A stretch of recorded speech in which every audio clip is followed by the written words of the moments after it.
საღამომშვიდობისა ტელერადიო კომპანია ობიექტივი განაგზობს პირდაპირ ეთერში მაუწყებლობას თქვენ უყურებთ და უსმენთ ობიექტივის ღამის სტუდიას. მე ჟურნალისტი ბონდო ბძინარაშვილი ვარ. დღეს ჩვენ ვისაუბრებთ პრეზიდენტობის კანდიდატებზე. საქართველოს უკვე მეოთხე პრეზიდენტის არჩევნების ზღურბზეა და ჩვენ ავირჩევთ მეოთხე პრეზიდენტს. პირველი პრეზიდენტის არჩევნების დროსაც ჩვენ ვნახეთ უამრავი კანდიდატი და მათგან საქართველოს მოსახლეობამ ერთი ადამიანი, ერთი პიროვნება აირჩია. ასე იყო მეორე პრეზიდენტის დროსაც, რომელიც ორი ვადით ავირჩიეთ, ასე იყო მესამე პრეზიდენტის დროსაც, რომელიც ასევე ორი ვადით ავირჩიეთ, თუმცა პირველმა პრეზიდენტმა ვადაზე ადრე დაასრულა სამწუხაროდ თავისი მმართველობა, მეორე პრეზიდენტმა მეორე ვადა ვერ დაასრულა ბოლომდე, ხოლო მესამე პრეზიდენტმა პირველი ვადა ვერ დაასრულა ბოლომდე, მიუხედავად ამისა საქართველოს მოსახლეობამ ის მეორე ვადით მაინც აირჩია. დღეს ჩვენ უკვე ვადაგასული თუ ვადადასრულებული როგორც არის პრეზიდენტის უფლებამოსილების შეწყვეტის შემდგომ უკვე გვეყოლება ახალი პრეზიდენტი და ცენტრალური საარჩევნო კომისია უკვე იღებს განაცხადებს იმასთან დაკავშირებით თუ ვის სურს კენჭი იყაროს ამ ქვეყნისთვის ძალიან მნიშვნელოვან და საპასუხისმგებლო პოსტზე. მე ახლა გაგაცნობთ ამ ადამიანების ვინაობას, მათ წარმდგენებსაც ბუნებრივია და გეტყვით იმასაც, რომ ორ მათგანს უარი ეთქვა პრეზიდენტობის კანდიდატად დარეგისტრირებაზე, უარი ეთქვა მის საინიციატივო ჯგუფსაც. პირველი მიხეილ გელას-ალუაშვილი, საინიციატივო ჯგუფის წევრები არიან ზურაბ კობიაშვილი, მევლუდ მამადაშვილი, ეთერ ჩხეტია, ჯემალ ჯიქია, ლევან ჩოხელი. დარეგისტრირდა საინიციატივო ჯგუფი და მისი წარმომადგენელი. მეორე ტარიელ ხვედელიძე, საინიციატივო ჯგუფი დავით დარსაძე, ლერი კიკვაძე, თემურ სოფრომაძე, ზვიად სოფრომაძე, დავით ბარამიძე. უარი ეთქვა პრეზიდენტობის კანდიდატს და საინიციატივო ჯგუფს. მესამე ნესტან კირთაძე, საინიციატივო ჯგუფი ანა რეხვიაშვილი, გივი რობაქიძე, ვახუშტი ფარსვანია, გიორგი მესხიძე, მინდია ბერეკაშვილი. დარეგისტრირდა საინიციატივო ჯგუფი და მისი წარმომადგენელი. მეოთხე გიორგი გახოკია, საინიციატივო ჯგუფი ილარიონ ბარაბაძე, კახა ბერძენიშვილი, ალექსანდრე კალანდაძე, ლამარა ოჩიგავა, ამალია რამიშვილი. უარი ეთქვა პრეზიდენტობის კანდიდატს და საინიციატივო ჯგუფს.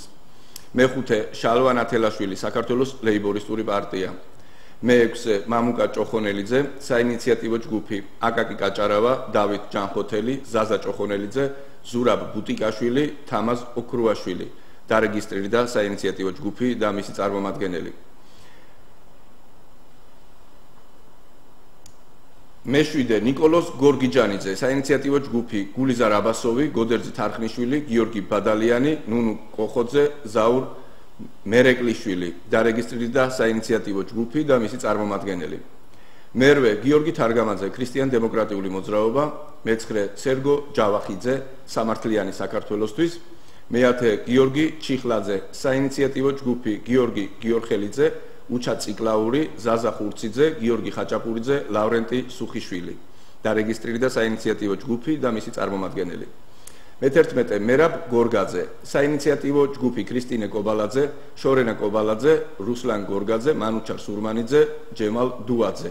დარეგისტრირდა საინიციატივო ჯგუფი და მისი წარმომადგენელი. მე-12 გიორგი ლილუაშვილი, საინიციატივო ჯგუფი გელა სანიკიძე, გურამ მეტეხელი, ზურაბ ვეფხვაძე, ხათუნა ყორთხონჯია, ცისანა ზურგაშვილი. მე-13 გია ჩხიკვაძე, საინიციატივო ჯგუფი ოთარ კევლიშვილი, ჯიმშერ ღვინიაშვილი, ზურაბ გერსამია, თემურ თოლორდავა, მაუგლი ჩხიკვაძე. მე-14 ლევან ჩაჩუა, საინიციატივო ჯგუფი თამას აბაშიძე, ზვიად ბლიაძე, რატი მაისურაძე, გიორგი გაბედავა, დიმიტრი ზარნაძე. დარეგისტრირდა საინიციატივო ჯგუფი და მისი წარმომადგენელი. მე-15 მერაბ სულიაშვილი, საინიციატივო ჯგუფი მიხეილ გულიტაშვილი, მარიამ პაპაჩაშვილი, შალვა ბეჟიაშვილი, ნინო წოწონავა, გიორგი ლომიტაშვილი, მარიკა ხიდირბეგიშვილი, ქეთევან სულაძე. მე-16 ბესიკ ადამია, საინიციატივო ჯგუფი ირინე ნიჟარაძე, ჯონდო სინათაშვილი, ზეინაბ ჩაფიძე, მაია კუხიანიძე, სოფიო ხურციძე. დარეგისტრირდა საინიციატივო ჯგუფი და მისი წარმომადგენელი. მე-17 ავთანდილ მარგიანი, საინიციატივო ჯგუფი კუკური ლაცაბიძე, ირაკლი ნაცვლიშვილი, კლიმენტი ცინდელიანი, კლიმენტი გიგანი, ოთარ ალიბეგაშვილი. მე-18 ავთანდილ ფილაური, საინიციატივო ჯგუფი გიგა გოგიჩაძე, თორნიკე ჯობავა, ყობა კვინიკაძე, ანა სირაძე, თამარ ფილიპია, ნინო ქუთათელაძე. ჯერჯერობით ეს მონაცემები აქვს ცენტრალურ საარჩევნო კომისიას, როგორც უკვე გითხარით, ორ პრეზიდენტობის მსურველს, ტარიელ ხვედელიძეს და გიორგი გახოკიას უარი ეთქვა კანდიდატად დარეგისტრირებაზე. ამისთვის ალბათ შესაბამისი საფუძვლებიც არსებობდა. ჩვენ გადავწყვიტეთ, რომ შემოგთავაზოთ ამ ადამიანებს, გაგაცნოთ ეს ადამიანები, შემოგთავაზოთ მათთან საუბრები და შემდგომ თქვენ უფრო მეტად გაგიადვილდებათ არჩევანის გაკეთება. თანმიმდევრულად მივყვეთ ამას, დღეს ჩვენი გადაცემის სტუმარია პრეზიდენტობის კანდიდატი ბატონი მიხეილ გელა სალუაშვილი. ბატონი გელა დილის სტუდიაშიც იყო სტუმრად, მაგრამ რაკი ღამის სტუდიის ასე ვთქვათ ერთგვარი ფორმატია და ასეთი რომ უფრო ფცლად უნდა ვესაუბროთ პრეზიდენტობის კანდიდატებს, ბუნებრივია ყველას თქვენთვის უცნობ თუ ნაცნობ ადამიანებს და ყველა მათგანს ვისაც განაცხადი აქვს წარდგენილი ცენტრალურ საარჩევნო კომისიაში, ხოლო შემდგომ უკვე 26500-ზე მეტი ხელმოწერის შეგროვება შეძლებს და ოფიციალურად დარეგისტრირდება კანდიდატად, ბუნებრივია ყველა მათგანს გაგაცნობთ, ყველა მათგანს ექნება თქვენთვის თავისი მოსაზრების გაზიარების შესაძლებლობა. ქალბატონი ნესტან კირთაძე, ბატონი შალვა ნათელაშვილი დღესაც იყო საღამოს ტოქ-შოუში სტუმრად, ასევე ხშირად არის ხოლმე, როგორც ქალბატონი ნესტანი, ასევე ბატონი შალვა, ბატონი გიორგი თარგამაძეც იყო ამას წინათ ღამის სტუდიაში სტუმრად და თქვენ მას მოვუსმინეთ. ბატონი სერგო ჯავახიძის შესახებაც იცით რა საკვირველია, მისთვისაც არაერთხელ მოგისმენიათ, მათ შორის ჩვენს სტუდიაში და თუ არ ვცდები ბატონი ლევან ჩაჩუაც ამ მათ რიცხვშია. მოკლედ შემიძლია გითხრათ, რომ ობიექტივი გაძლევს შესაძლებლობას პრეზიდენტის მომავალ პრეზიდენტებს, შეიძლება ასეც ვთქვათ, პრეზიდენტობის კანდიდატებს დაუსვათ შეკითხვები, გაუზიაროთ თქვენი მოსაზრებები, გაიზიაროთ მათი ხედვა ქვეყნის მომავალთან დაკავშირებით, ქვეყნის განვითარებასთან დაკავშირებით და ასევე შესთავაზოთ თქვენი წინადადებები. დარეკეთ ტელეფონის ნომერზე 2388 ან დაგვიკავშირდით Skype-ის მეშვეობით მისამართზე ობიექტივი და მოგეცემათ ეს ამის შესაძლებლობა. დავიწყოთ საუბარი საღამშვიდობისა, როგორ უნდა მოგმართოს ბატონო მიხეილი თუ ბატონო გელა? გელათი. ბატონო გელა. ალბათ უფრო უპრიანი იქნება დავიწყოთ ასე საუბარი, რატომ უნდა აგირჩიონ თქვენ, მაგრამ ამ დღეების მანძილზე ჟურნალისტებთან ურთიერთობის დროს ალბათ ბევრჯერ ისაუბრეთ ამის თაობაზე, მაგრამ მე არ ვიცი და ალბათ ძალიან ბევრმა ჩვენმა მსმენელმა და მაყურებელმა ვინ ხართ თქვენ? ვინ ხართ, რა განათლება, რა ცხოვრება გამოიარეთ, ოჯახის წევრები ვინ არიან, ოჯახური მდგომარეობა როგორი გაქვთ და ასე შემდეგ. ასე გავაცნოთ ჯერ თქვენი თავი, ჩვენს მაყურებელს და მსმენელს და აქვე გითხარით, ბარემ ეს ორი სახელი რატომ? კი ბატონო, დიდი მადლობა საღამშვიდობისა. მე მინდა მივესალმო თქვენს ფართე აუდიტორიას, მსმენელების, ესა მაყურებლებისას და თქვენ შეკითხვის ბოლო მონაკვეთით დავიწყებ.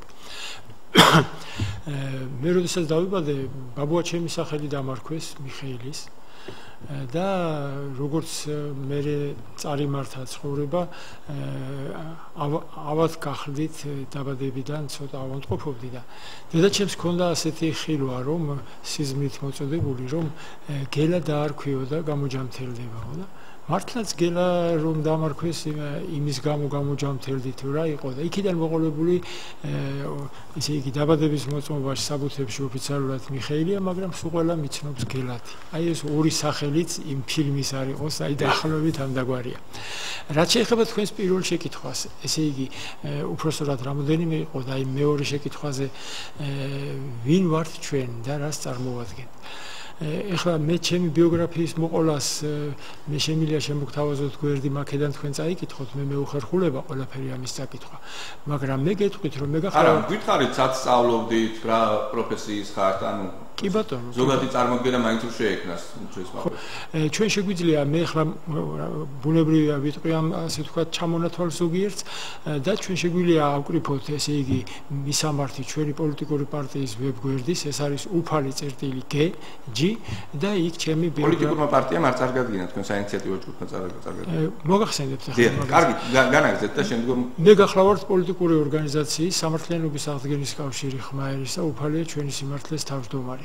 2 ივლისს, როდესაც 1 ივლისს, როდესაც ესე გამოცხადა საპრეზიდენტო თარიღი, 2 ივლისს ჩვენმა პოლიტიკურმა პარტიამ შეიტანა განაცხადი CSGO-ში ჩემი და ასე ვთქვათ დარეგისტრირების თაობაზე. სამწუხაროდ მოხდა ისე, რომ ესე იგი საარჩევნო კოდექსის მუხლების არასწორი ინტერპრეტაციის გამო, ესე იგი საარჩევნო კოდექსის 97 მუხლი იძახის, რომ პრეზიდენტის კანდიდატის წამოყენების უფლება აქვს პოლიტიკურ ორგანიზაციას და საინიციატივო ჯგუფს. და შემდგომი მუხლი იძახის, რომ ესე იგი CSGO-ში დარეგისტრირებულ პოლიტიკურ პარტიას საარჩევნო ჯგუფს აქვს უფლება ერთი კანდიდატი დაასახელოს. სამწუხაროდ CSGO-ს იურიდიულმა სამსახურმა ეს დებულება განმარტა იმდაგვარად, რომ თურმე მხოლოდ იმ პარტიას აქვს უფლება წარმოადგინოს, რომელიც დარეგისტრირებულია ესე იგი წინა არჩევნების დროს. ანუ როგორც პარტია დარეგისტრირდა საარჩევნო სუბიექტად. ეს არავითარ კავშირში არ არის. ამის გამო თქვენ შეგექმნათ ბარიერი და საინიციატივო ჯგუფმა წარგადიდგა. რადგან ეს ბარიერი გვითხრეს, ჩვენ არანაირი პრობლემა არ იყო, ესე იგი მექანიზმი ამის დარეგისტრირების არაფრით განსხვავდება საინიციატივო ჯგუფი იქნება. კეთილი, გასაგებია. პირველ იმას საკითხს დაუბრუნდეთ. გასაგებია ეს თემა. და აი მე იმიტომ ვიძახე, რომ ესე იგი მე ასე ჩემს მონაცემებს გეტყვით ბუნებრივია და ჩვენ შეგვიძლია ავკრიფოთ უფალი წერტილი ჯი და ვნახავთ ჩვენს ბიოგრაფიას. მე დავიბადე თბილისში 1958 წელს. დავამთავრე თბილისის მეშვიდე სასწავლო სკოლა, პოლიტექნიკური ინსტიტუტის სამშენებლო ფაკულტეტი, უცხოენების ინსტიტუტის გერმანული ფაკულტეტი, ივანე ჯავახიშვილის უნივერსიტეტის ხელოვნებათმცოდნეობის ფაკულტეტი. დავამთავრე პოლიტექნიკური ინსტიტუტის ასპირანტურა, დავიცავი დისერტაცია, მუშაობდი კათედრაზე 67 ლითონის კონსტრუქციების და 21 სამშენებლო კონსტრუქციების კათედრაზე. გახდი დოცენტი, ვარ დაახლოებით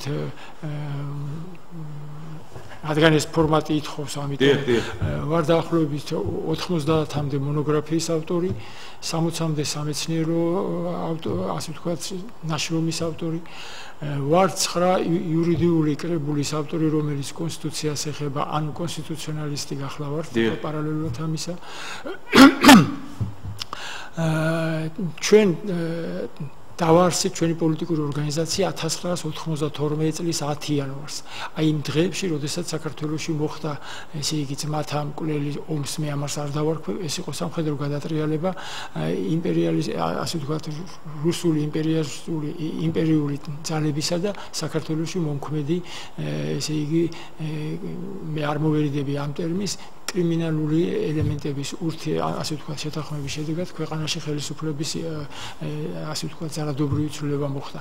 აი მაშინ, როდესაც 6 იანვარს ბატონმა ზვიად გამსახურდიამ დატოვა საქართველოს ტერიტორია, ჩვენ გადავწყვიტეთ 92 წლის 10 იანვარს ჩვენ ბინაში მოხდა ეს მუხიანში ვცხოვრობ, ესე იგი რამოდენიმე შეკრება და შემდეგ დავაფუძნეთ. და რა იყო მიზანი ჩვენი დაფუძნების?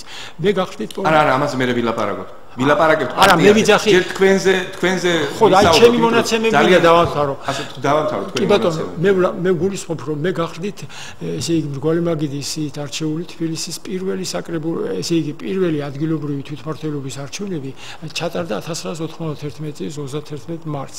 ანუ რეფერენდუმის ჩატარების დღესვე გაიმართა პარალელურად ადგილობრივი არჩევნები.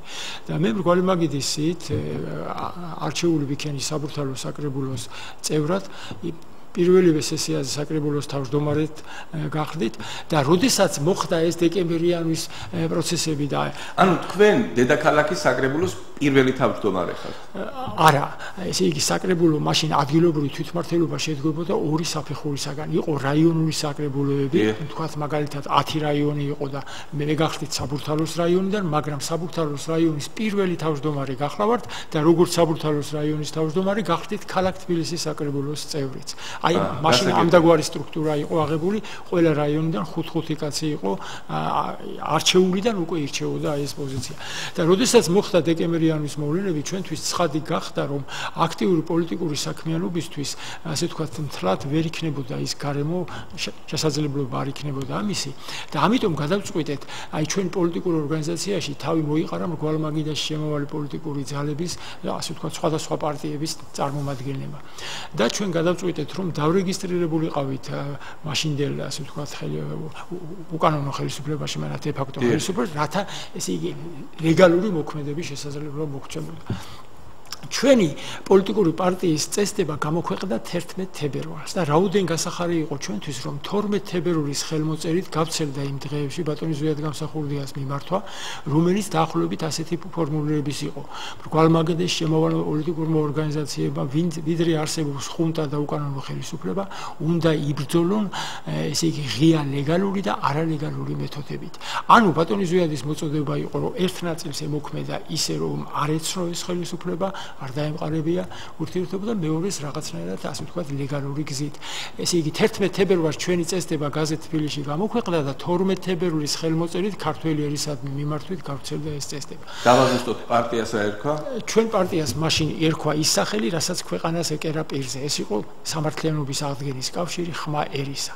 92 და 95 წლის არჩევნებში საპარლამენტო არჩევნებში ჩვენ ღებულობდით მონაწილეობას. 92 წლის საპარლამენტო არჩევნების შემდეგ ესე იგი, როდესაც ჩვენ ვერ შევძელით. ისე წავედით პოლიტიკაზე ჩვენ ჯერ ოჯახურ მდგომარეობაზე არ გისაუბრეთ. ხო, კი ბატონო, გადავიდეთ.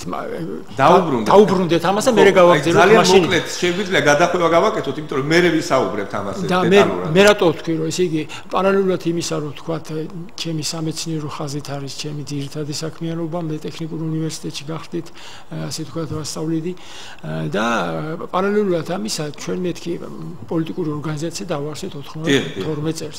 მე გახლავთ დაფუძნებელი და დამაარსებელი გაზეთ არჩევანისა, რომელიც გამოდიოდა 90 აი მაშინდელ პროცესში და ჩვენის ინტერესებს გამოხატავდა. მე გახლავთ დამფუძნებელი შეპესე ის იყო ესე იგი შეპესე არჩევანი, შეპესე ტელერადიო კომპანია ხმაერისა დავაარსეთ ჩვენ 96 წელს. ესე იგი შეპესე გამომცემლობა ხმაერისა. ანუ ის საქმიანობა რაც ჩვენს იდეოლოგიისათვის ასე ვთქვათ რეალიზებისთვის გჭირდებოდა. მე გახლდით ესე იგი 85 წელს გაიმართა მეკითხარით სამეცნიერო ნაშრომები მაქვს მეთქი და ვარ ამავე დროს 14 გამოგონების ავტორი და ჩემი გამოგონების კონსტრუქციით მონაწილეობას ვღებულობდი მაშინ პირველად გაიმართა მსოფლიო ახალგაზრდა გამოგონებელთა ესე იგი გამოფენა ბულგარეთში და იქ რა დიპლომი ავიღე ყველაფერი ამას მნიშვნელობა არ აქვს. გყავს ორი ვაჟი 23 წლის საბა ისტორიის მაგისტრი და 21 წლის ზაალი პოლიტექნიკური ინსტიტუტის არქიტექტურის ფაკულტეტის სტუდენტი. აი მოკლედ თუ შეიძლება აი ამ თემატიკაზე და 2002-2003 წლებში მე გახდით 2002 წლიდან გახლავართ აფხაზეთის მეომართა კავშირის წევრი 2002-2003 წლებში გახდით ბატონი ესე იგი თამაზ ნადარიაშვილის აფხაზეთის უმაღლესი საბჭოს მრჩეველი. აი მოკლედ ესე იგი თუ შეიძლება ითქვას 92 წლიდან 2011 წლის 23 დეკემბრამდე მე გახდით პოლიტიკური ორგანიზაცია სამართლიანობის აღდგენის კავშირი ხმაერისას თავმჯდომარე 23 დეკემბერს ჩვენ სახელდებაში შევიტანეთ ცვლილება დავარეგისტრირეთ და დაემატა სახელდებას უფალია ჩვენის სიმართლე. რატომ აღვნიშნე ახლა ეს? 96 წლის ბოლოს ჩვენ დავაარსეთ ჩვენი პოლიტიკური პარტიის ბაზაზე დაარსდა საქართველოს სულიერი მისიის შემსწავლელი ლაზარეს ინსტიტუტი, რომლის საქმიანობის თქვათ გამომზეურება 97 წლის 4 იანვარს გამოვიდა ჩვენი პირველი გაზეთი, ახალი გაზეთი დედანიენის სასწაული. ჩვენი საქმიანობა ემყარებოდა ბატონო ბონდო და ესე იგი ძვირფასო ტელემაყურებლობა, ვინც იცის, ისედაც იცის, ვინც არა მათთვის ვიტყვი, იმ თემატიკის კვლევას, რასაც საქართველოს სულიერი მისია ერქვა, რასაც წლების მანძილზე, საუკუნეების მანძილზე ელოლიავებოდა ქართული გენი და საუკუნიდან საუკუნემდე ელოდებოდა. საქართველოს სულიერი მისიის კვლევას ჩვენ ვხედავდით იმაში, რომ უწმინდესი ხშირად უსვამს ხოლმე ხაზს თავის გადაგებებში და ეკლესიაც ზოგადად ლაპარაკობს, რომ ჩვენ ეხლა ბოლო ჟამში ვცხოვრობთ. ბოლო ჟამი ეს არის უფალი იესო ქრისტეს მეორე ღმერთად გაცხადების წინარე დრო, რომელი დროის თაობაზეც, როდესაც მათ ესახარებაში მაცხოვარს ეკითხებიან, რა იქნება ნიშნები შენი მოსვლისა და საუკუნის დასასრულისა, მაცხოვარი პასუხობს, ჩამოუთვლის გარკვეულ ნიშნებს, აი ეს. ანუ ნიშნები არის მოცემული, მისი აცხადებით უნდა მივხვდეთ დადგა თუ არა დრო. აი ჩვენი გაგით ჩვენი ასე ვთქვათ გააზრებით ჩვენი საქმიანობა ჩამოყალიბებული აქვს მე-10 საუკუნის ძეგლში ქებაი და დიდებაი ქართულისა ენისა ივანე ზოსიმეს, რომელიც ბრძანებს დამარხულ არსენაი ქართული დღემდე მეორედ მოსვლისა მისი სასაწამებლად რაით ამითაინითაი უწყოს ყველა ენას. კეთილი გასაგებია. თქვენ როგორც სამეცნიერო, ასევე საზოგადოებრივი და პოლიტიკური გამოწვევა. ხო, მაგრამ ბატონო ბონდო, აი ეს ასე ვთქვათ ნიუანსი მინდა ვთქვა, რომ 96 წლიდან მოყოლებული ჩვენ დავიწყეთ ბიბლიის მიხედვით საქართველოს ისტორიის შესწავლა და საქართველოს ჩვენ შესწავლა დაიწყეთ და საზოგადოებას როგორ ეხმარებოდით რომ მასაც შეესწავლა. საზოგადოებას ჩვენ აი ამ გაზეთის დედანი ენის სასწაულით ვაწვდით ამ ინფორმაციას. 97 წლის აპრილის თვეში ჩვენ გავხდით აუდიენცია გქონდა უწმინდესთან, მოვახსენეთ ჩვენი გეგმების თაობაზე და ავიღეთ კურთხევა მთელი საქმიანობისთვის. ჩვენი გამოკვლევების ესე იგი რამოდენიმე ათეული წერილი გვაქვს ჩაბარებული უწმინდესისა და წმინდა სინოდის წინაშე, რამე თუ ეს არ იყო ჩვენი მარტო ჩვენ წეს ჩასაკეტი, არამედ მათთვისაც უნდა მიგვეწოდებია. და 96 წლიდან მოყოლებული ჩვენი აქტიური პოლიტიკური საქმიანობა თანდათან მინერდა და უფრო მეტი აქცენტი გაკეთდა ბიბლიაზე და გაკეთდა იმაზე, რასაც საქართველოს სულიერი მისიის კვლევა ერქვა. ბოლო 10 წლის მანძილზე რა საქმიანობდით?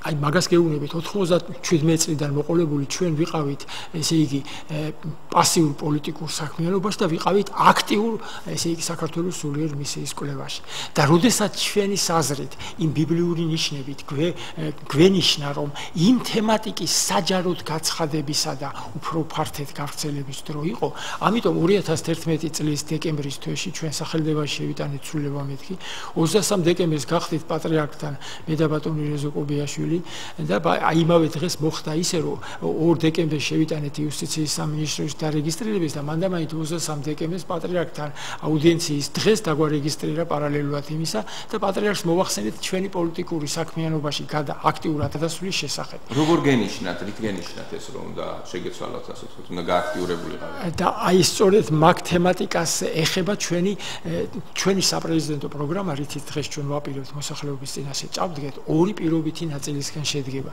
ეს არის პირველი, ეს არის საქართველოს სულიერი მისიის თემატიკის მოსახლეობამდე მიწვდენა თუ რატომ გადავწყვიტეთ ჩვენ მათთვის შეგვეთავაზებია. ეს კავშირშია ზუსტად გამსახურდია საქართველოს სულიერ მისიასთან თუ სხვა აბსოლუტურად კავშირშია, პირიქით ეს არის აი თუ მოგეცემა შესაძლებლობა მე მაგ თემატიკასაც ასე ვთქვათ ზუსტად გამსახურდიას ფენომენთან დაკავშირებით მოგახსენებთ. ეს არის კავშირში არა მარტო ბატონ ზვიათთან, არამედ კიდევ ვიმეორებ ქართული გენი ყოველთვის მიელტოდა ამას. ჩვენს პროგრამას ზოგადად ორივე ნაწილისგან შემდგარ პროგრამას პირველი ნაწილი საქართველოს სულიერ მისიის საკითხებს ეხება და მეორე არის პოლიტიკური ნაწილი, ანუ რას ვთავაზობთ პოლიტიკური თვალსაზრისით, ჩვენი გაგებით დადგა დრო საქართველოში პოლიტიკური სისტემის ცვლილებისა. 23 წლიანმა პოლიტიკურმა სისტემამ, ორიენტაციებმა ჩვენი მიმართულება დღევანდელი ასე ვთქვათ რეალობამდე აქცია. ორივე ნაწილს გაერთიანებულ ჩვენს პროგრამას ქვია უფლის სახელით გაბრწყინებული საქართველო. ანუ, როგორც ბატონი ზვიადი ბრძანებს, ესე იგი, ქართველი ერის გზა, ქრისტეს გზა, ეკლიანი გზა, ჯვარცმისა და გარდუვალი აღდგომისაო. ჩვენი გაგებით სრულდება ჯვარცმისეული ეტაპი საქართველოს აი ამ ცხოვრებაში და გვიახლოვდება საქართველოს გაბრწყინების ეტაპი. აი, ერთ-ერთი ფაქტორი ჩვენი გააქტიურების, რომელსაც მოგვიანებით კიდევ დაუგვირდით ეს ფაქტორია გვიახლოვდება გაბრწყინების ეტაპი როგორ და რანაირად ამაზე თუ შესაძლებლობა იქნება ვიტყვით. აი მოკლედ ჩემს შესახებ კიდევ ვიმეორებ იმ ბიოგრაფიაში კიდევ არის სხვა ნიუანსები, უბრალოდ ახლა თქმისთვის ცოტა უხერხულია, მაგრამ ზოგადად გასაგებია. მე მგონი ჩვენი მაყურებლები და მსმენელებიც გარკვეულწილად დაკმაყოფილდნენ. მაყურებელს შეუდა კიდევ ერთხელ გავუმეორებ, შეუძლიათ აკრიფოთ უფალი წერტილი G, შეხვალთ იქ ჩვენი პარტიის შესახებ, ჩვენი პროგრამის შესახებ, და ყველა დეტალი შეიძლება გაიცნოს. მოდი ახლა დავიწყოთ ასე ვთქვათ აქტიური საუბარი პირდაპირ ეთერში. თქვენ ფიქრობთ რომ საქართველოს მოსახლეობა მართლა აგირჩევთ?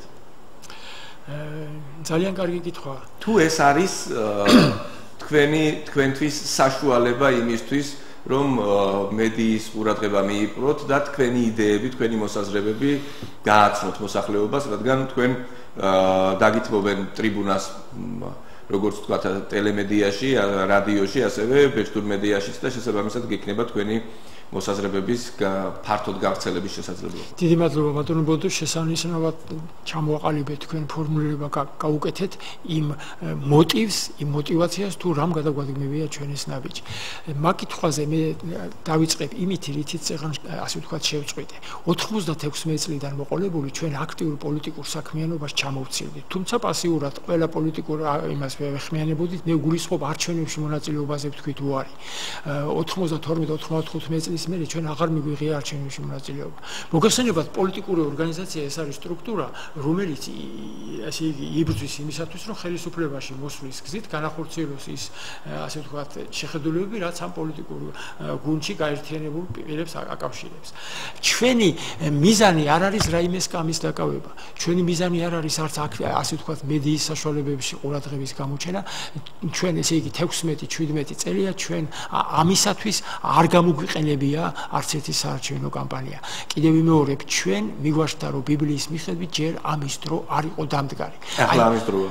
ჩვენი საზრით ამის დრო დადგა და აი ამას მე ჩვენი საზრით თუ გენიშნათ, წეგან თქვენ თქვით რომ გვენიშნავ. მაგას ვლაპარაკობ, რომ გვენიშნას მე გულისხმობ ჩვენი საზრით, იმიტომ რომ შეიძლება სხვას ესულაც არ ენიშნა და მე ჩემი საზრით მენიშნა და თუ რატო ამას ასე ვთქვათ შევეცდები წარმოვაჩინო მოსახლეობისთვის და ესა ქვია ტელემაყურებელთა გასაგონად. მაგრამ მე ამას ვიტყვი ერთ ქართულ ხალხურ ლექს ასე ვთქვათ ვიტყვი ახლა ყველას გავახსენებ. რა ვქნის საციხე ავაგე, ჯავრი შავა ბიკარადა. საიქიოდან მოვიდნენ ამ ციხის სანახავადა. ბევრი უარეს ციხესა კარ ვერ შასტეხეს ძალათა. მემრე თქვეს, დრო რომ მოალეს კარ გაიღების თავადა. თუ დრო არ არის, ის კარი არ გაიღებაო და როდესაც დრო დადგება, ის კარი თავისით გაიღება. არავინ არ იცის ის დროა თუ არა, რასაც ჩვენი აქტიურობის ასე ვთქვათ აქტიურად ესე იგი საქმიანობის დაწყება ქვია, ჩვენი გაგებით ამის დრო დადგა. ამიტომ მოსახლეობა დაგვიჭერს თუ არა მხარს იმ საარჩევნო პროგრამით, რომლითაც ჩვენ გვინდა მას წინაშე წავდგეთ, ეს ღმერთის ნებაზე და იმ მოსახლეობის ამომრჩევლის ნებაზეა დამოკიდებული, რომელიც ამას გადაწყვეს. ჩვენი არჩევანი, ჩვენ ვიცით, რომ ღმერთმა ადამიანი თავისუფალი არჩევანი შექმნა. განკითხვის დღეს, რასაც მაცხოვრის მეორედ მოსვლის შემდეგ დგება, თითოეული ჩვენთაგანი ჩვენი საქმიანობითა და სიტყვებით განვიკითხებით, ანუ ვაგებთ პასუხს იმითი, რაც ჩაგვიდენია. ჩვენს კონკურენტებად ვის მიიჩნევთ? აი, ჩამოთვლილიდან 18-დან. ეხლა ამას დაემატება რასაკვირველია ქართული ოცნების კანდიდატი მარგველაშვილი, ბურჯანაძე, ალბათ ბაქრაძე ნაციონალური მოძრაობიდან. არ ამგონია ნაციონალურ მოძრაობას განიხილავდეთ თქვენს კონკურენტად, მაგრამ დანარჩენებიდან ვის განიხილავთ თქვენს კონკურენტად? ძალიან კაი კითხვაა, ბატონო ბოდო. მე მაინც აი ამ თქვენს კითხვის ამ ნაწილებს, რაც დღევანდლამდე ვსაუბრობ, ერთგვარ შესავლად მივიჩნევ იმ საუბრის, რასაც გავაგრძელებ და რას გულისხმობ. ჩვენი პოლიტიკური მე მინდა მოსახლეობის გასაგონად ვთქვათ, რომ ჩვენ უნდა ავირჩიოთ არა პიროვნებები, არამედ უნდა ავირჩიოთ მისი სამოქმედო პროგრამა. რას გვთავაზობს ესა თუ ის პიროვნება. და რას გვთავაზობს, რომ ხალხი არ კითხულობს პროგრამას. ესე იგი, რას გვთავაზობს არა ლამაზი სიტყვით, არამედ შინაარსობრივად გაწერილად. აი თქვა თითეული დებულება როგორ არის, ესე იგი, რა დონეზეა პრაქტიკული რეალიზებისთვის. ოცნება და ფიქრები კარგია, მაგრამ იმის ცხოვრებაში რეალიზებას თავის შეხედულება ჭირდება. ჩვენი გაგებით იმ პროგრამას, რომლის შესაძლებლობა ალბათ თქვა თეზისურად ახლა მოგვეცემა შესაძლებლობა ვისაუბროთ, ამ პროგრამას ალტერნატივა არ აქვს. არ აქვს ამ პროგრამას ალტერნატივა. და მე ვთავაზობ მოსახლეობას აირჩიოს არა გელა სალუაშვილი, არამედ იმ პროგრამას დაუჭიროს მხარი თუ მოეწონება, რომელსაც ჩვენ წარუდგენთ. ჩვენ პროგრამის პოლიტიკური ნაწილი 9 ქვეპუნქტისგან შედგება. ჩვენ მიგვაჩნია, რომ პრეზიდენტად არჩევის შემთხვევაში პრეზიდენტის ინსტიტუტთან შეიქმნება 9 კომისია, რომელიც თითეული ამ საკითხს დეტალურად ამუშავებისთვის იმუშავებს, მაგრამ თითოეულ კომისიას ჩვენ შევთავაზებთ განსახილველად ჩვენს დებულებებს. ანუ იმპერატიულად, რასაც ჩვენ ვიძახით, ამას კი არ მოვახვევთ ვინმეს თავს. საფუძვლად შევთავაზებთ ამას და ფართე სპექტრის ჩარევით თითოეული ამ საკითხები მიზავი და რა საკითხებია ესენი, მე თქვენ თვითონ მიხვდებით მე რატო გულისხმობ აი ამ თემატიკას. და რაც შეეხება პოლიტიკური კონკურენციის საკითხს, მე ვლაპარაკობ დავდოთ ყველა პოლიტიკური პროგრამები, საპრეზიდენტო პროგრამები და პროგრამები შეეჯიბროს, მაგრამ რაც შეეხება მოსახლეობა რომ არ კითხულობს ამას, ეს ყველაფერი უკვე დამოკიდებულია თქვენზე, მედიის საშუალებებზე, რამდენად მივაწვით, რამდენად გაუადვილებთ მოსახლეს, გაეკვეს არა მასში, ვინც ატყვილებს, თქვათ ლამაზი სიტყვით მსახიობი გამოდის, თქვათ რაღაც როლს თამაშობს, მე ის კულისებში შედის და წამოწვება და ბუნებრივია, მე სახშიც მიდის ისინი. არამედ რეალური რა არის, რეალურია თუ არა ეს. და მე კონკურენციაზე შემდეგ ვილაპარაკოთ. ანუ შევაჯიბროთ, ძალიან მნიშვნელოვანია კონტაქტების არსებობა. იგივე ვთქვათ პოლიტიკურ წრეებთან ურთიერთობა. გასაგებია რომ თქვენ იმედებს ამყარებთ თქვენს პროგრამაზე, რომელსაც მოსახლეობა გაეცნობა და შემდგომ ამ პროგრამის სასარგებლოდ გააკეთებს არჩევანს, მაგრამ ჩვენ ვიცით რომ ვთქვათ სერიოზული გავლენა აქვს ქართულ ოცნებას დღეს პოლიტიკურ სივრცეში და მისი კანდიდატი, როგორც მეოცნებები ამბობენ, ალტერნატივოც არის. ასევე ძალიან დიდი პოპულარობით სარგებლობს ბუნებრივია ნინო ბურჯანაძე და შესაბამისი კავშირებიც აქვს არა მხოლოდ თქვა პოლიტიკურ სპექტრში საქართველოში, არამედ საზღვარგარეთაც. ასევე პოპულარულია შალვა ნათელაშვილი, რომელიც ერთადერთი ადამიანი ალბათ მსოფლიოში, რომელმაც თეთრ საფთან საპროტესტო აქცია გამართა როგორც პოლიტიკური პარტიის ლიდერმა, ამით დღესაც მოიწონა თავი ბატონმა შალვამ. ცნობილი ადამიანები არიან, თქვათ, ნესტან კირთაძე და რა თქმა უნდა დავით ბაქრაძე, ოღონდ ბაქრაძე რო ცნობილია, ასეთ ცნობილობა, სულ უცნობობა ჯობია, რასაკვირველია. აი, ასეთ პირობებში მე არ ამგონია, რომ მოსახლეობამ დაიწყოს პროგრამების გაცნობა, მით უფრო თუ გავითვალისწინებთ იმას, რომ ახლა ძალიან ცხელა და როგორც წესი სერიოზული, ასე ვთქვათ, ნაშრომების საკითხად არავის არ ცალია, ყველა ისვენებს. და შემდგომ უკვე ძალიან გაცხარდება წინასაარჩევნო კამპანია უკვე სექტემბერ-ოქტომბერში და ოქტომბრის ბოლოს 27-ში ჩვენ უკვე ავირჩევთ კიდეც პრეზიდენტს. არ ვიცი, მე თქვენ წარმატებას გისურვებთ, რასაკვირველია, მაგრამ თვითონ ამ პოლიტიკურ ვითარებაში, როდესაც თქვენ დიდი ხნის მანძილზე, ასე ვთქვათ, ტაიმ-აუტი გქონდათ აღებული და სხვა მიმართულებით უფრო ცდილობდით თქვენი შესაძლებლობების რეალიზებას, თქვენ შანსებს როგორ ხედავთ? დიდი მადლობა ბატონო ბონდო. ესე იგი შეუძლებელი ადამიანთათვის შესაძლებელია ღმერთისთვის, ბრძანების სახარება და ბიბლია. ჩვენ მივაჩნია, რომ აი მაგალითად გეტყვით, ყველასათვის ცნობილი მაგალითია, ოღონდ არ მინდა მე გავიგივდე ამ მაგალითთან, ესე გაიგივებისთვის არა, უბრალოდ შედარებისთვის ლაპარაკობ. უკაცრავად მობილურით გვიკავშირდება ჩვენი მაყურებელი, მოვუსმინოთ, შემდგომ განვაგრძელოთ საუბარი, მოვალოდინებთ თანხას ხარჯავს ადამიანი. დიახ, გისმენთ. მოგესალმებით, საღამოშვიდობა. გამარჯობა. საღამოშვიდობა. ბატონო ილია და ბატონო რევას. ქეთევანგელაშვილი ვარ, იურისტი. ბატონო რევას, მე თქვენს გადაცემას ვისმენ და ობიექტის მაყურებელი ვარ, მსმენელი ვარ საერთოდ. დიახ. ძალიან კარგი იდეები გაქვთ საერთოდ და მისასალმებელიც არის, მაგრამ თქვენ რასაც ყვებით, თუ კი თქვენ ესეთი ქრისტე ჩვენ არ გვეუბნება, უფრო ბიბლიის კუთხით აქვს თქვენ მუშაობა აღებული და ქრისტე ჩვენ არ გვეუბნება არც ერთგან პოლიტიკურ პარტიას საერთოდ. ხო, ეხლა რეალიზაციის შეიძლება უფრო სხვა გზა მოიძებნოს. და მე არ მგონია თქვენ მხარდაჭერა მიიღოთ, მე გულს არ გიტეხავთ, იმიტომ რომ რადგანაც ჩვენ მასშტაბებულ სარწმუნოებით მიგზავნდებით თქვენ, აქ მრავალეროვანი მოსახლეობაა და ამით შედეგი არ იქნება. და გარდა ამისა, მე მინდა ნაციონალებზე გავამახვილო ყურადღება, მე რომ იმათ ადგილას ვიყო საერთოდ. მე საერთოდ კანდიდატურას არ დავაყენებდი, გზას დაუთმობდი ამ ხალხს საერთოდ. თუ გაიგებენ ნაციონალიზმს და უსმენენ ვიღაც, კანდიდატურა უნდა ახსნან და უნდა ბოიკოტი გამოაცხადონ და არ მიიღონ არჩევნებში. ეს უფრო წარმატება და უფრო ერისმიერობა იქნება მაგას ვხვდა. კეთილი ქალბატონო, დიდი მადლობა. ნაციონალებს ჯერ საზოგადოებისგან, ხალხისგან წევლა უნდა აეხსნათ და მერე მოხსნიან ალბათ. კანდიდატურას ვერ ახსნიან. ისე პრინციპში დასაბმელი გიჟები გახდებიან ოქტომბრის მერე და შეიძლება ასახსნელების გახდნენ მერე. ბატონო გელა, განვაგრძელოთ საუბარი. ბატონო ბონდა, თქვენის ნებართვით მაშინ მე გადავარ ჩვენი პოლიტიკური ნაწილის თეზისურ ჩამოთვლაზე საპრეზიდენტო პროგრამის ქალბატონის შესანიშნავი გამოხმაურება, აი ამ თვალსაზრისით ხაზგასმა იმაზე, რასაც ის გულისხმობდა, უფრო ადვილი გასაგები იქნება, როდესაც რამოდენიმე საკის პოლიტიკური პროგრამისას წარმოვადგენ.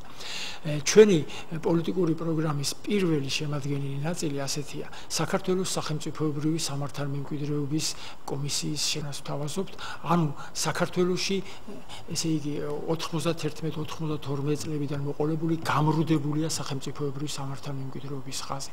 დეკემბერ-იანვარში მომხდარი ჩვენი საზრით აუცილებელია შეფასება მოხდეს დეკემბერ-იანვრის მოვლენების პოლიტიკურ სამართლებრივი შეფასება მოხდეს.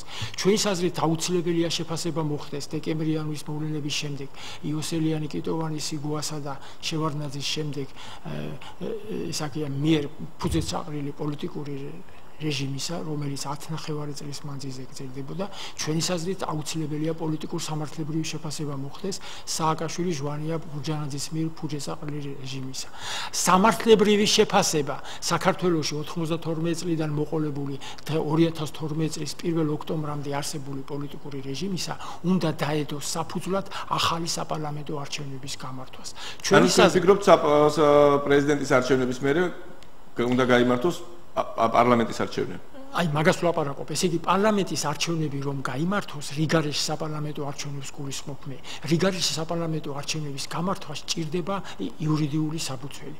იურიდიული საფუძველი კონსტიტუციის გზით პარლამენტის დათხოვა, ბუნებრივია რიგარეში არჩევნები გულისხმობს არსებული პარლამენტის დათხოვას, ხო? პარლამენტის დათხოვნის მექანიზმი, ესე კონსტიტუციის თანახმად პრეზიდენტის პრეროგატივა, ოღონდ განსაკუთრებულ შემთხვევებში. ეს არის პირველი, როდესაც პარლამენტი, ესე იგი სამჯერადი წარდგენის შემთხვევაში არ დაამტკიცებს სამთავრობო გუნდს, მაშინ პრეზიდენტს აქვს უფლება დაითხოვოს პარლამენტი. მეორე, როდესაც პარლამენტი გარკვეული მიზეზების გამო არ დაამტკიცებს ქვეყნის ბიუჯეტს, პრეზიდენტს უფლება აქვს დაითხოვოს პარლამენტი. მესამე მექანიზმი არსებობს, თქვათ, უმრავლესობა ნახევარზე მეტი პარლამენტარების თუ 4 თვის მანძილზე არ გამოცხადება პარლამენტის სესიაზე, მაშინ მათ უწყლებათ უფლებამოსილება და პარლამენტი ხდება ქმედ უუნარო და პრეზიდენტს უფლება აქვს დანიშნოს არჩევნები. უბრალოდ მე 2 წლის არა მესმინა. ესე იგი ვერც ერთი ამ მუხლებით აი ამ დღევანდელ რეალობაში ხა სპექტაკლს თუ დავდგავთ, არ ვიცი რომ თქვა სამჯერ არ დაამტკიცებს რაღაცა. ამის დამტკიცება, აი ამის რიგარეში საპარლამენტო არჩევნების დანიშნა ვერ ხერხდება. მე ვიცახი ჩვენი საპრეზიდენტო პროგრამის პირველი პუნქტი არის ასეთი, რომ უნდა გასწორდეს გამრუდებული სამართალმემკვიდრეობითი ხაზი, უნდა შეფასდეს პოლიტიკური რეჟიმი. დეკემბერ-იანვარში მოხდა ტრაგედია, ჩვენ ჩავიდინეთ დიდი ცოდვა და ამაზე პოლიტიკური შეფასება უნდა მოხდეს. უნდა გასამართლდეს შევარდნაძის პოლიტიკური რეჟიმი, მე ვიგულისხმობ პოლიტიკურ სამართლებრივი თვალსაზრისით, უნდა გასამართლდეს სააკაშვილი, ჟვანია, ბურჯანაძის მიერ ფუძეცაყრილი პოლიტიკური რეჟიმი. აი ეს უნდა გახდეს სამართლებრივი საფუძველი რიგარეში საპარლამენტო არჩევნების დანიშვნისა. მოგეხსენებათ თქვენ რომ საქართველოში 2012 პრემიერ-მინისტრი ივანიშვილს დატოვებთ პრემიერ-მინისტრად და მის მთავრობას. აი მაგას ამას მინდა ხაზი გაუსვა. 2012 წლის 1 ოქტომბერს ქართველმა ერმა, ქართველმა ხალხმა, ესე იგი პირველი რაუნდი ბრძოლისა მოიგო ბატონი ბიზინა ივანიშვილის ხელმძღვანელობით. ყველა უნდა ვიყოთ რეალისტები, რომ იმ სისტემის დანგრევა, რაც მოყვა 2012 წლის 1 ოქტომბერს, რო არა ივანიშვილის ძალისხმევა და ქართველი ხალხის მხარდაჭერა შეუძლებელი გახდებოდა. მაგრამ 2012 წლის 1 ოქტომბრის საპარლამენტო არჩევნების შედეგები არ ასახავს პოლიტიკურ სპექტრს, არ ასახავს მოსახლეობის ნებას, იმიტომ რომ ამის გამო თუ იმის გამო, იმ ბერკეტების გამო თუ რაც იყო, დღეს 40% არ ეკუთვნის ნაციონალურ მოძრაობას, რომელიც არის წარმოდგენილი. იმ მოტივით, რომ არ ეკუთვნის და ამიტომ რიგარეში არჩევნები დავნიშნოთ, ეს მოტივი სამართლებრივად არ გამოდგება. სამართლებრივი გზა პარლამენტის რიგარეში არჩევნებისა ეს არის ერთადერთი, ეს არის პოლიტიკური რეჟიმის გასამართლება და პოლიტიკური რეჟიმის გასამართლების საფუძველზე ახალი რიგარეში საპარლამენტო არჩევნების დანიშვნა.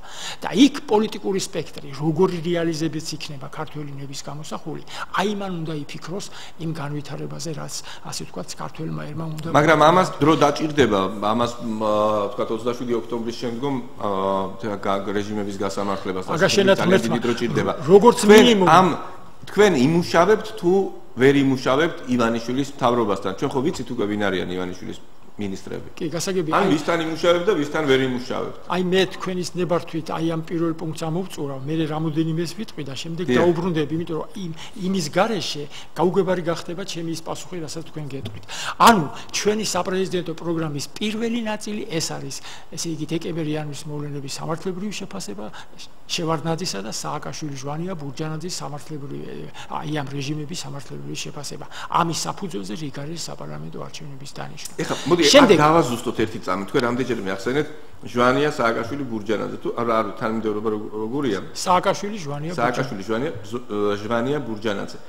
მიუხედავად იმისა, რომ 2008 წლიდან ბურჯანაძე აღარ არის სახელმწიფო სამსახურში და ჟვანია 2005 წლიდან აღარ არის საერთოდ, თქვენ მაინც ამ რეჟიმს უწოდებთ სააკაშვილი ჟვანია ბურჯანაძის რეჟიმს. გასაგებია. კარგი კითხვა. და ბურჯანაძე თქვენი კონკურენტია ამ არჩევნებში ამ დროს. კარგი კითხვა. ანუ ბურჯანაძე თვითონაც ებრძოდა სააკაშვილს. ჟვანი არ ვიცი როგორ შეებრძოლებოდა, შეიძლება უფრო მკვეთრათაც რომ არ დაესწროთ იმათ ამისთვის, მაგრამ ფაქტობრივად თქვენ ორ ადამიანს აწერთ კიდე იმ რეჟიმს, რომლის მხილებაშიც ობიექტივად დიდი წვლილი შეიტანა და რომლის რეჟიმად ფორმირებას დაიწყო რეალურად 2007 წლიდან, 2006-7 წლიდან და არა თავიდან ასე ვთქვათ. ესე იგი დიდი მადლობა ბატონო ბოდით ავიღოთ ისტორიის მაგალითი. 1992 წლის 2 იანვარს, როდესაც ზვიად გამსახურდია ჯერ კიდევ თბილისში და ხელისუფლებაში და ჩამოყალიბდა სამხედრო საბჭო. ეს იყო იოსელიანისა კიტოვანის შემადგენლობით. 2 იანვარს ჩამოყალიბდა დროებითი მთავრობა სიგუას მეთაურობით და 7 მარტს ჩამოვიდა შევარდნაძე საქართველოში. 10 მარტს ჩამოყალიბდა სახელმწიფო საბჭო, რომლის პრეზიდიუმს შევიდა 4 პიროვნება. იოსელიანი, კიტოვანი, სიგუა, შევარდნაძე, პრეზიდიუმის თავმჯდომარე იყო შევარდნაძე. განავინმე იტყვის, რომ პოლიტიკური რეჟიმი რაც შევარდნაძემ დაამყარა, სიგუა, იოსელიანი და კიტოვანის მონაწილეობა მასში არ არის, მე რა რომ მათ არ გამოგზელებია. გასაგებია, თქვენი მიერ მოყვანილი მაგალითით გასაგებია, ბურჯანაძეც ისევე იზიარებს იმ პასუხისმგებლობას სააკაშვილის რეჟიმის შექმნისთვის. არა, მე მინდა ხაზი გაუსვა. ყველა ადამიანს აქვს თავისი არჩევანის უფლება, როდის განუდგება რომელიმე ბლოკს ან რომელიმე პიროვნებასთან თანამშრომლობას. მაგრამ რა მიზეზით განუდგება, ამასაც მნიშვნელობა აქვს.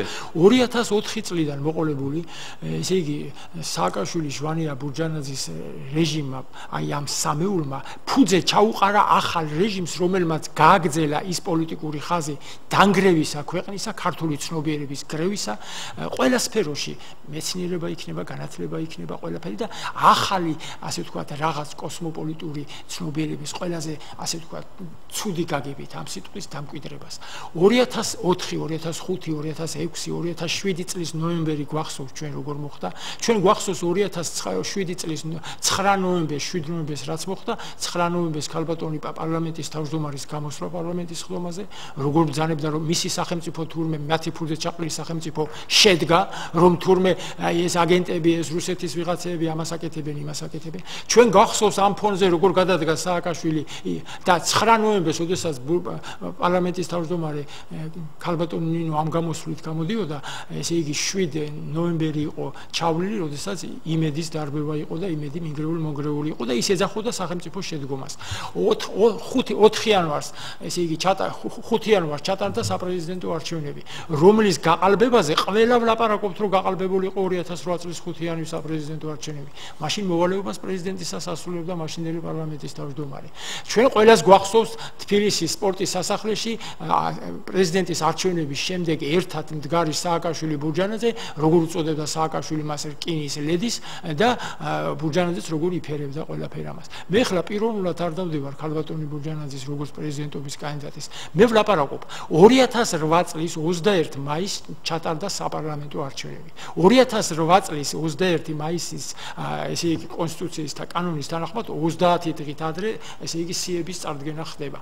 და როდესაც ვერ შეთანხმდნენ, ყველა მიცოდა ეს საქართველოში მაშინდელი ესე იგი 6 უკვე და 5 წუთი 6 საათამდე იყო ჩაბარება, ნაციონალური მოძრაობა ელოდებოდნენ კარებში სიით და ეძახოდნენ ქალბატონო ნონო ესაკია ნინო ჩვენ ველოდებით თქვენ თანხმობას რომ სიაში ჩაგწეროთ. ქალბატონმა ბურჯანაძემ უარი განაცხადა საპარლამენტო სიაში მოხვედრაზე, იმიტომ რომ მას გარანტია არ ქონდა რომ აირჩევდნენ პარლამენტის თავმჯდომარეს. მას რო გარანტია ქონოდა პარლამენტის თავმჯდომარედ აირჩევდნენ, ამისთვის მას ჭირდებოდა საარჩევნო სიაში გარკვეული კვოტა მასი მხარდაჭერებისა. აი ამ მოტივით განერიდა ის ეს ყველამ ვიცით მაშინდელი მასადამე მოტივი მისი განდგომისა იყო არა იდეური შეუთავსებლობა, არა 7 ნოემბერი, არა თქვა ესა გირგვლიანი, არა ის უნივერსიტეტის გამოკედლები და თქვა ქართული ცნობიერების ნგრევა, არამედ მოტივი იყო ერთადერთი. რა? ესე იგი მისი სკამი, რომელიც სკამზეც ის ვერ დაждდებოდა იმ კვოტით, რასაც ისინი თავაზობდნენ. ამიტომ ბურჯანაძე ისეთივე თანამონაწილეა იმ რეჟიმის შექმნისა, რაც 2008 წლის ვიდრე ის განუდგებოდა ამ პოზიციაზე, მან პასუხი უნდა აგოს. მე არ ვლაპარაკობ სისხლის სამართლებრივი თუ იქნება სისხლის სამართლებრივი აგოს, თუ პოლიტიკური იქნება, პოლიტიკური პასუხისმგებლობა უნდა აიღოს მან თავის. კეთილი, მოусვინოთ მორიგი მაყურებელი თუნსენელია პირდაპირ ეთერში გისმენთ? დიახ, გისმენთ.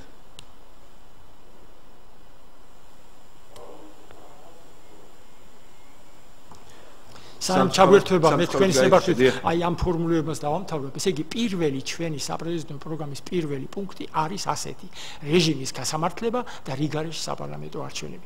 მეორე ორი რეჟიმი უნდა გაასამართლოს, ესე იგი. ესე იგი ეს უნდა გასამართლდეს არა მარტო ორი რეჟიმი, უნდა პოლიტიკურ სამართლებრივი შეფასება მიეცეს დეკემბერ-იანვრის მოვლენებს, რომ ეს იყოს ანტიკონსტიტუციური ძალება. სააკაშვილის რეჟიმი უნდა გასამართლდეს. სამი საკითხია, ესე იგი აქ გასარკვევი. პირველი, ანუ სამი პრობლემა მოსაგვარებელი.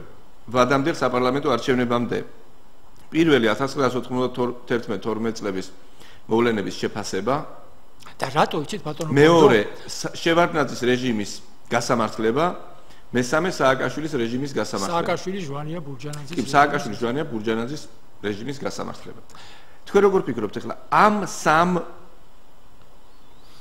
საკითხს რბილად რომ ვთქვათ რამდენი წელი შეიძლება დაჭირდეს თავისი გამოკვლევები თავისი პოლიტიკური პროცესში პოლიტიკური ასე ვთქვათ პარტიების ისტაბლიშმენტის ჩართვით დავებით, კამათებით, ეს ასე ჯობია თუ ისე ჯობია, ასეა თუ ისეა და ასე შემდეგ. აი თქვენ უკვე ხართ პრეზიდენტი, ნუ პრემიერ-მინისტრი იმედია ისე ივანიშვილია, თავისი მთავრობით, ან შეიძლება შეცვალოს ვინმე თქვენი შეგვიძლობის მიხედვით და მიდის პოლიტიკური დუღილი ამ სამ საკითხთან დაკავშირებით. ამას შეიძლება სამი კი არა 30 წელი დაჭირდეს. ვადამდელი კი არა. მომდევნო და იმის მომდევნო პარლამენტმა შეიძლება ვერ შეაფასოს პოლიტიკურად 91-12 წლები შევარდნაძის რეჟიმი და შემდგომ სააკაშვილის რეჟიმი. რთული არ არის ეს საკითხი? აი ზარია ის პიდრეთერში. მოусმინოთ და შემდგომ ამ საკითხზე ვისაუბროთ. დიახ, გისმენთ? კი ბატონო. დიახ. გისმენთ? გამარჯობა. გამარჯობა. როგორ დავიღალეთ? ეხლა კიდე როგორ დავიღალეთ? კიდე არჩევნები ვინ უნდა ავირჩიოთ? ხო ხედავთ რომ ყველა ხალხისთვის არავინ არ ფიქრობს. და სიცხვილე არ არის არჩევნები წელწადში აი ყოველდღე თითქმის ერთები ობიექტივში მე რა რომ საუბრობთ რა გამოსავალი რა არის ძალიან კარგი კითხვა, ქალბატონო, აი სწორედ გამოსავალი მინდა შემოგთავაზოთ. ავირჩიებთ უარგისები არიან, ავირჩიებთ უარგისები არიან. ხო, გამოსავალი, მაგრამ აი შევარდნაძემ რომ გაგვესამართლებინა, შევარდნაძემ გაგვიყიდა ქვეყანა, შევარდნაძემ რომ აი არ იქნებოდა სააკაშვილი, არ იქნებოდა ბურჯანაძე, არ იქნებოდა ეს ხო და აბა სიმართლეს ჩვენ რომ ლაპარაკობთ, ჩვენ რა გავაკეთოთ მეტი? მივედით ავირჩიეთ მთელი წელი ხო?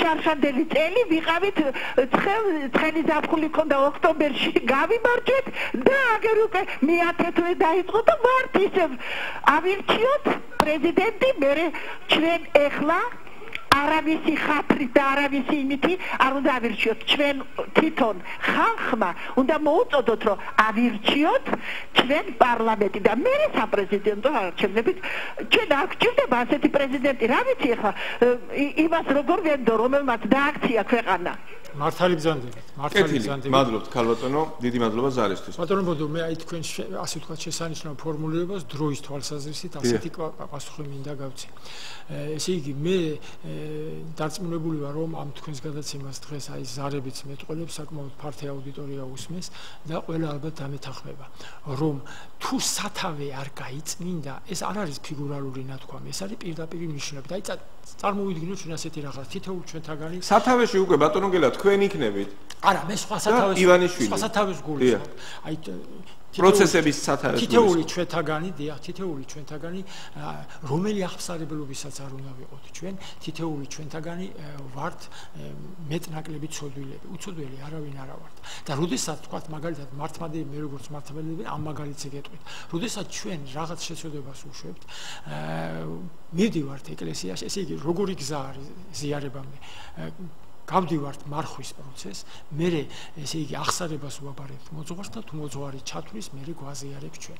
ეკლესიაში მისვლისას ჩვენ ვითხოვთ ღმერთისგან შეწევნას იმ შეწოდებაზე პატიებას და შემდეგ ვცდილობთ რომ მოგვემართოს ხელი. თუ გულწრფელები ვიქნებით, მე უკუგება ცხოვრებაში ხელი გვემართება ხოლმე ცოდვების მონანიების შემდეგ. და ასეთივე არის სახელმწიფოც. სახელმწიფოც შედგება ადამიანების ერთობისაგან და სახელმწიფოს ჩვენ ცოდვა გვაქვს ჩადენილი დეკემბერ-იანვარში.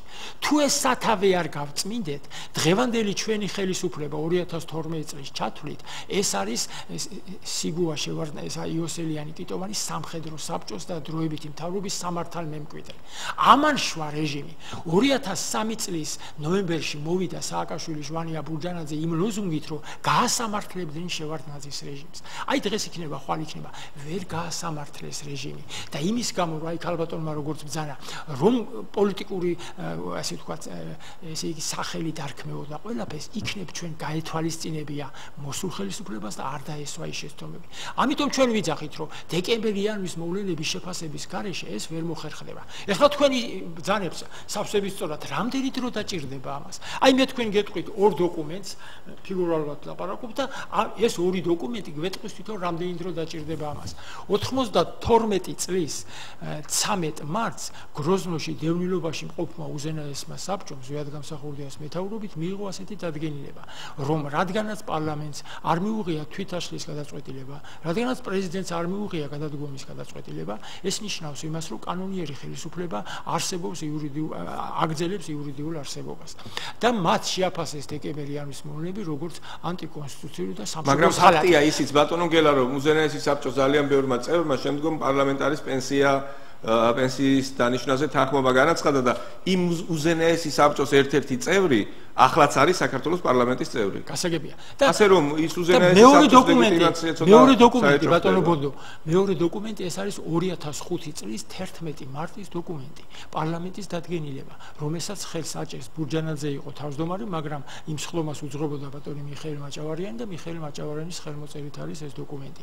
რომელი დოკუმენტიც იძახის, რომ პარლამენტი ადასტურებს 1990 წლის 28 ოქტომბრის არჩეული და ესე უზენაესი საბჭოსა და 26 მაისს არჩეული პრეზიდენტის უფლებამოსილებას მათი ლეგიტიმაციის ფარგლებში. და იძახის, რომ დეკემბერ-იანვრის მოვლენები ეს იყო ანტიკონსტიტუციური ქმედება. მასადამე ჩვენ გვაქვს ორი დოკუმენტი, ერთი 92 ანუ ეს შეფასებულია უკვე.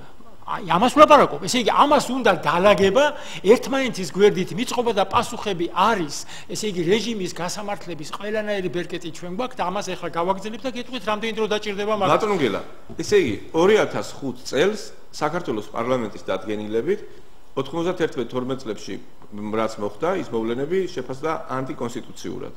დიახ. ანუ ეს შეფასებულია უკვე. მე გეტყვით ასეთ რაღაცას. ესე იგი 1900 მაგრამ იმისთვის რომ თქვა კონსტიტუციური წვეტა არ ყოფილიყო და იმ ლეგიტიმური ორგანოების რაც იყო მაშინდელი უზენაესი საბჭო და პრეზიდენტის სამწუხაროდ გარდაცვლილი იყო დადგენილების მიღების დროისათვის ვერაფერი ვეღარ გაკეთდა. პრაქტიკულად ვეღარ გაკეთდა ვერაფერი, იმიტომ რომ აღარ არსებობდა ის, ვისაც უნდა ემუშავა. მისი ლეგიტიმაციაც აღადგინა. ანუ თუ გნებავთ მისი ლეგიტიმურობაც აღიარა. გასაგებია.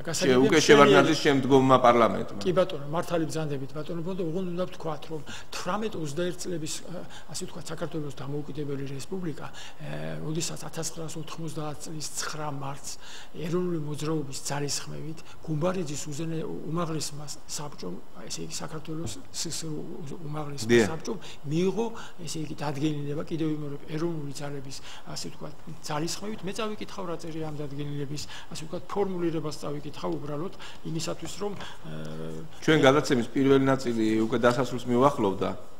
მაშინ გეტყვით რომ 90 წლის ესე იგი 9 მარტს მიიღო დადგენილება, რითაც აღიარა რომ ეს იყო რუსეთის მიერ ანექსირებული ქვეყანა მთელი 70 წლის მანძილზე. იმის გამო რომ ჟორდანიას ხელისუფლებას მთავრობას მაშინ არ უღიარებია თვითდაშლის დოკუმენტი არ მიუღია და არ უღიარებია ასე ვთქვათ გასაბჭოების პროცესი.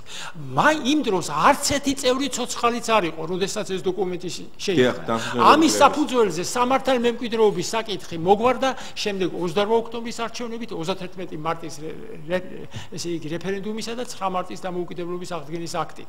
ამდენად ვინმე ცოცხალია თუ არა დოკუმენტს ამას მნიშვნელობა არ აქვს. თავარია თუ სამართლებრივად მოქმედებს.